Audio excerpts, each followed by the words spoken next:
I currently work for an engineering and architectural design firm. And like any business, especially an engineering firm, there's a hierarchy. There are layers, there are titles, there are rooms where decisions get made, and rooms where they don't. One of the coolest things that's happened to me in the last few years is that someone pretty high up the food chain, up that very large hierarchy, decided to take an interest in me. Not because he had to, but because he wanted to. I call him my godfather. He gave me permission to ask any question, and at some point, he even advocated for me to sit in on the leadership team meetings, not to speak, but just to listen and take notes. Now, I'm convinced his real motive wasn't the notes. It was exposure. He wanted me to see how decisions actually get made, how people talk when the door is closed, how messy, nuanced, and human leadership really is. And once I was in those rooms, something changed. The invisible wall of confidentiality disappeared. I was read in. Suddenly, I could ask questions I didn't even know existed before. Some he still won't answer, and politely tells me so. But now I know which questions matter. Around that same time, we started something called Knuckleball walks. Once a week, we walk together, usually into a big park near our office. It's a chance to stretch our legs, but more importantly, it's a space to talk about things we wouldn't say out loud in the office.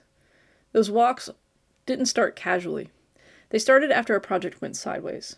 I had to help. It was asked to step in to track a specific issue and report on it for months. And as the data piled up, I got more and more frustrated. Because from where I was sitting, the warning signs had been and still were obvious. At the end of the project, I was angry. Really, really angry. And one night, my godfather, he strolled over to my desk and he stood near the windows, about 10 feet away. And then he let me unload. Like for over an hour, possibly close to 2. There was no professional filter, no defensiveness, just a younger employee asking really hard questions of someone who had been working longer than I'd been alive. He didn't have the answers for everything, and he didn't pretend to. But he stayed. And that conversation changed everything. That weekend, the owner of the company called me, and we had a long, honest conversation. Not because I threatened to quit, but because I cared. That mattered. And that's when the knuckleball walks really began. They became a pressure release valve. A place where frustrations didn't have to build up. A place to ask questions. A place to say, I don't understand this. Can you help me? Sometimes I vent. Sometimes I ask for wisdom. Sometimes I give him information. Because here's the truth. Leaders don't hear everything. They don't live in the cubicles. They don't hear the hallway conversations. And they don't always see the early warning signs. Those walks became a trusted exchange. He poured into me and I fed information back upstream. Asked the hard questions and asked things about our company that I didn't understand. Over time, that relationship became something bigger. He's helped me install a microwave at my new house. He's met my mom. I've met his wife. I've gone to a hockey game with him and his wife. He's a mentor, a father figure. And honestly, if we didn't work together, we'd just be friends. And here's the thing that blows my mind.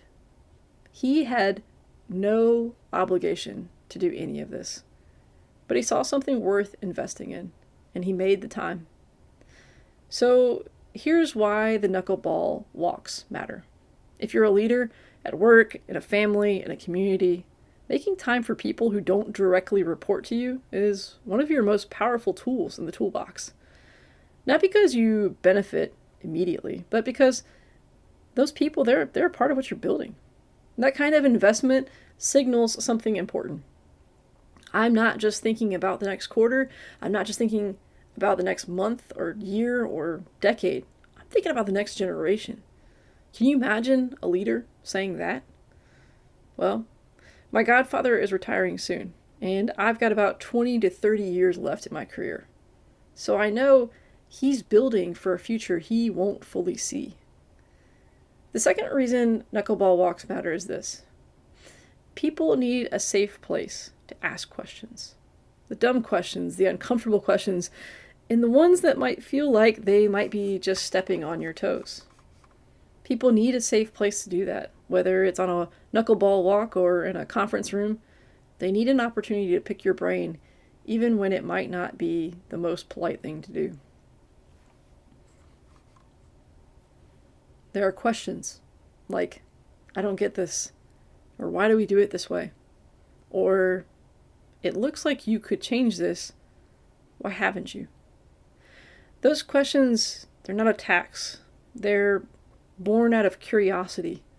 And when people don't have a place to ask them, those questions turn into frustration, or silence, or resignation. Every organization, every family, every team, they need somebody who will catch those knuckleballs, the unpredictable, messy, slightly uncomfortable ideas, and not drop them. So here's my challenge.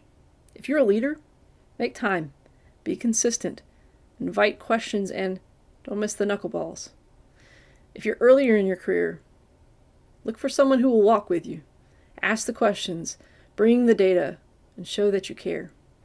Because the future of any organization doesn't get built in conference rooms alone.